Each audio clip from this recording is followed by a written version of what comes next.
Hello students, welcome to the EPG Pathshala. I am Dr. Shyok Sharma, Assistant Professor and DBT Ramalinga Swamy Fellow at Department of Biochemistry, AIIMS, New Delhi. Today I am going to talk about module Principles of Membrane Transport from paper Membrane Transport. The aim of today's lecture is to provide the membrane of basic fundamental knowledge of molecular transport through cell membranes. The importance of the cell membrane transport in living organism is indicated by the fact that large number of genes in all organisms involved for coding the transport protein that contribute between 15 to 30% of the membrane protein in all cells. On the basis of cell membrane properties, cells can be divided into polar and non-polar cells. Polar cell examples, mucosa cells of gallbladder, and non-polar cell examples are nerve cells. The membrane of the polar cells, example mucosa cells of gallbladder, exhibit a certain degree of asymmetry, permitting to transport water and solute particles across the multicellular sheets. While in the membrane of nonpolar cells, example, nerve cells demonstrate the symmetrical property over their whole extent. These membranes play a crucial role to transport ingredients into and out of the cell, serving to maintain the internal composition of the cells. But it is noted that some specialized mammalian cells consume more than 75% of their total metabolic energy during membrane transport process. After going through this chapter, the student will be able to understand flowing objectives. What are these objectives? First, general principle that regulate the passage of solute and water molecules across the biological membranes. And second objective is what are the basic mechanism of transportation in biological membranes. Principle of flow. In our day-to-day life, there are many observations which make us understand the relationship between the flows of any species. It may be heat, matter, or charge, and a particular force driving that flow. Thus, heat flows from the hotter to the colder substance, driven by the temperature difference. Likewise, current flow from the higher potential to the lower potential, the potential difference being the driving force. In closed system, where at equilibrium, the characterized by the flow of a single species. So, flow is directly proportional to the driving force. Here, constant of proportionality would be flow per unit driving force. Effect of hydrostatic pressure. In practice, however, complications arise because the flow of one species is often resisted by flows of other species. In biological systems, such interactions are the rules rather than the exception, and flowing examples will illustrate such interactions. In this figure, the membrane M is separate the two aqueous solutions A and B from each other as shown in this figure. Solution A is the 1 molar glucose and solution B is also 1 molar glucose, and membrane here is permeable to water only. So, in this case, the two solutions being identical, no movement of solute or water occurs at equilibrium as shown in figure A. When hydrostatic pressure is applied on one side on solution A, then pressure difference would force movement of water on to side B, and a new equilibrium will be established as shown in figure 1b. Effect of osmotic pressure. Dear student, as shown in this figure, solution A is 0.5 molar glucose, solution B is 1 molar glucose, and membrane is only permeable to water molecules. So, here solution B has more solute molecules, as such would be expected to exert some effect. Since the membrane is impermeable to glucose, only permeable to water, osmotic effects are observed, whereby water moves from the dilute solution to the more concentrated solution B till a new equilibrium is established as shown in figure 2b. So, as per Boyle-Van 't Hoff equation, osmotic pressure difference is responsible for this flow and calculated as delta pi is equal to RTC delta C, where R is gas constant, T is absolute temperature, and delta C representing the concentration difference. Effect of electrochemical gradient. Now, look out another case. Here, solution A is the mixture of 0.5 molar potassium chloride plus 0.5 molar sodium chloride. Solution B is 1 molar potassium chloride. One thing noted here, membrane is selectively permeable to potassium ion only. So in this case, the concentration of solute on both sides has been chosen to eliminate osmotic effect. Since the membrane is impermeable to sodium ion, the concentration difference does not drive sodium ion from A to B as shown in figure 3a. However, the concentration of potassium ion being greater in B, that ion tends to diffuse down its concentration gradient to A.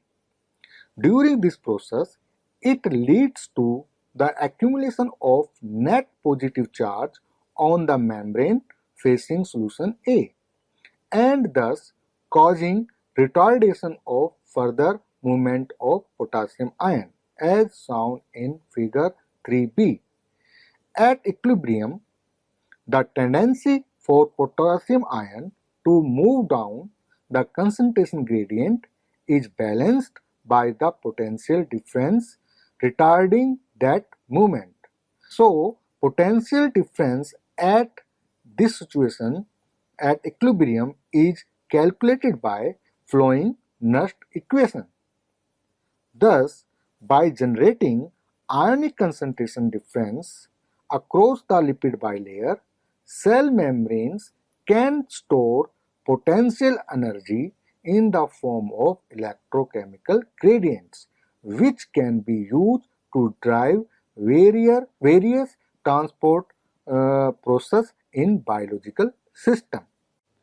Dear student, now as we know that membrane transport is very essential for cellular life, such as enzymatic activities, signal transductions, intracellular joining, cytoskeleton, as well as extracellular matrix attachment, etc. As cells proceed through their life cycle, an immense amount of exchange is necessary to maintain cellular functions. The cell membrane acts as a gatekeeper here. So, what mean of gatekeeper? Because being recognized as a key element in cellular control, it allows only those molecules which are necessarily needed to survive the cells and serving as they do to interface one compartment of cell to another. So that means membrane is a selectively permeable. This selective permeability is an essential feature of the membrane of all living cells because it provides them with the power to control internal environments and facilitate varied function in the economy of the cells. The plasma membrane generally is 5 to 10 nanometer wide and look like as a trilaminar structure under the transmission electron microscope, which is a layer of hydrophobic tail of phospholipids sandwiched with two layers of hydrophilic heads in this as shown in this figure. The modes of movement that maintain the hydrophilic head in contact with the aqueous surrounding and the acyl groups in the interior are A. Rotation, B. Lateral diffusion, and C. is flexing of the acyl chains. Transverse movement from side to side of the bilayer means flip-flop is relatively very slow and is not considered to occur significantly. Cell membranes contains various membrane transport proteins which help to transport the solute or water molecules, each of which is responsible for transferring a particular solute or class of solutes across the membrane. Classification of membrane transporters. So, there are two major classes of membrane transport proteins that mediate the transfer. These are carriers and channels as shown in this figure. Carrier proteins are further classified into three categories depending on their mechanism of transport. First, primary active transporters, secondary active transporter, and uniporters. Carrier proteins. Carrier proteins are also called carriers, premages, or transporters. These proteins are integral or intrinsic membrane proteins, that is, they exist across and within the span of the membrane and undergoes a series of conformational changes, due to which they transport specific molecules across the membrane. As shown in this figure, the carrier proteins have the solute binding sites, and these solute binding sites are bind the solute on particular sites and help to transport from outside to the inside. These proteins may assist in the movement of substance by facilitating diffusion or active transport. These proteins can be coupled to source of energy to catalyze active transport and a combination of selective passive permeability. Dear students, channel proteins form a narrow hydrophilic or aqueous pore, allowing the passive movement primarily of small inorganic ions of appropriate size and charge in the membrane and are the hallmark of facilitated diffusion as shown in this figure. Transport through channel proteins occur at much faster rate than transport mediated by carrier proteins. All channel proteins have two things in common.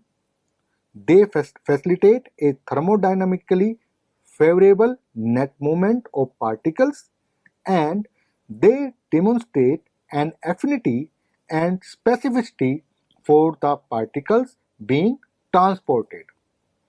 Membrane transport obeys physical law that define its capabilities and therefore its biological utility. Thus, two types of transport process occur across the membrane. Dear student, there are two types of transport process occur through membranes. One, non-mediated transport, means protein independent, and second, protein mediated transport, means protein dependent. In non-mediated transport mechanism, it occurs through the simple diffusion process, and the driving force for the transport of a substance through a medium depends on the chemical potential gradient. While in mediated transport system, it requires specific carrier protein as we discussed in previous slide, and substance diffuses in the direction that eliminate its concentration gradient at a rate proportional to the magnitude of this gradient and also depend on its solubility in the membrane's nonpolar core. So, mediated transport is also classified into two categories depending on the thermodynamics of the system, and these mediated transports are passive mediated transport or facilitated diffusion, or second is the active transport. In passive mediated transport, specific molecules, noted here, one specific molecules flow from high concentration to the low concentration, while in active transport, a specific molecules is transported from low concentration to the higher concentration. Passive transport. Passive transport is the simplest method of transport and is dependent upon the concentration gradient, size of the molecules and charge of the solute. In passive transport, small uncharged solute particles diffuse across the membrane until both sides of the membrane reach at the equilibrium, as shown in this figure. The direction of solute travel is indicative of the concentration of that particular particle in each side of the membrane. Dear student, as you know, the nature of biological membrane is amphiphilic, as they form bilayer containing an internal hydrophobic layer and an external hydrophilic layer. This texture make transport possible by simple or passive diffusion, which consists of diffusion of a substances through the membrane without expending metabolic energy and without the aid of transport proteins. If the transported substance has a net electrical charge, it will move both in response to a concentration gradient as well as an electrochemical gradient due to the membrane potentials. So thus, passive transport are classified as diffusion and osmosis. Diffusion is further classified into simple diffusion and facilitated diffusion. Diffusion. The concept of diffusion emerged from physical sciences. The classic examples are heat diffusion, molecular diffusion, and Brownian motions. Their mathematical descriptions was elaborated by Jacques Fourier in 1822, Adolf Fick in 1855, and by Albert Einstein in 1905. Diffusion is the net passive movement of particles like atoms, ion, or molecules from a region in which they are in higher concentrations towards the region of lower concentration. The differences of concentration between the two regions are termed as a concentration gradient, and the diffusion continues until the concentration of substances is uniform throughout. So, diffusion always occurs in down the concentration gradient. Major example of diffusion in biology. Dear student, there are multiple examples of diffusion in biology. Like few are here. First, gas exchanges for photosynthesis. So, carbon dioxide, as shown in this figure, carbon dioxide from air to leaf and oxygen come out from leaf to air. This is a good example of diffusion during photosynthesis. Similarly, gas exchange for respiration. The oxygen move from blood to alveoli cells and carbon dioxide from alveoli cell to the blood. So that respiration happened our day-to-day life performed in the lungs alveoli cells. Major example of diffusion in biology.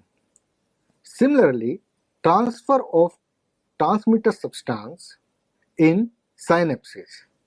Synapses is a junction between two neurons across which electrical signals pass. Here, in this figure, neurotransmitter acetylcholine molecules diffuse from vesicles towards the neurotransmitter receptors, moving from an area of higher concentration to lower concentration. So, acetylcholine from presynaptic to the postsynaptic membrane at a synapse. Factor affecting the diffusion. Dear student, there are number of factors which affecting the diffusions. The important ones are temperature and molecular size. When temperature is high, the rate of diffusion is increased. Similarly, when molecule size are large, it decrease the rate of diffusion. So, dear students, now we try to understand what is rate of diffusion. Since the average kinetic energy of different type of molecules which have different mass that are at thermal equilibrium is the same, but their average velocities are different. Their average diffusion rate is expected to depend upon the average velocity, which gives a relative diffusion rate. So, diffusion rate is equal to K underscore T by M, where K is the constant and it depends upon the area across which the diffusion is occurring. Similarly, if we calculate the rate of diffusion of two different molecule species is by following formulas. Diffusion rate of A or diffusion rate of B is equal to underscore of MB divided by MA. Fick's law. So, next we try to understand the explanation of diffusion. Adolf Fick's gives the simplest explanation of diffusion in the 19th century. Today, these explanations are known as by his name Fick's law. There are two laws, Fick's first law and Fick's second law. According to Fick's first law, the molar flux due to diffusion is proportional to the concentration gradient, and according to second law, the rate of change of concentration at point in space is proportional to the second derivatives of concentration with space. Fick's law help us to understand the number of biological processes during membrane transport. According to this law, the net diffusion rate of a gas through a membrane is proportional to the difference in partial pressure, proportional to the area of the membrane and inversely proportional to the thickness of the membrane, combined with the diffusion rate determined from Graham's law. This law provides the means for calculating exchange rate of gas across membrane. Good example is in case of gas exchange in lung, the total membrane surface area in lungs alveoli may be the order of 100 square meters and have a thickness of less than a millionth of a meter. So, it is a very effective gas exchange interface as shown in this figure. The transport of solutes by diffusion method is governed by the solute concentration in both the sides of compartment and the thickness of the membrane as shown in this figure. In the schematic shown here, the flux J of a solute will be towards the right and it can be estimated by following Fick's law equation, where dC by dx is the concentration gradient per unit length and d is the diffusion constant. So, dear students, let us now summarize what we have learned about this module. First, membrane transports refers to the group of mechanisms that regulate the passage of solute through the biological membranes. Second, there are two types of transport process as we discussed in lecture. One, non-mediated transport. Second, mediated transport. And third point is that there are two classes of membrane transport protein which help to the membrane transport, or carriers and channel proteins. And there are four main kind of passive transport systems like diffusion, facilitated diffusion, filtration and osmosis. Osmosis we discuss later modules. According to the Fick's law, diffusion through a membrane is directly proportional to the cross-sectional area and inversely proportional to the membrane thickness, as we discussed in the gaseous exchange in the alveoli of the lungs. So, these are the summary of the today lecture.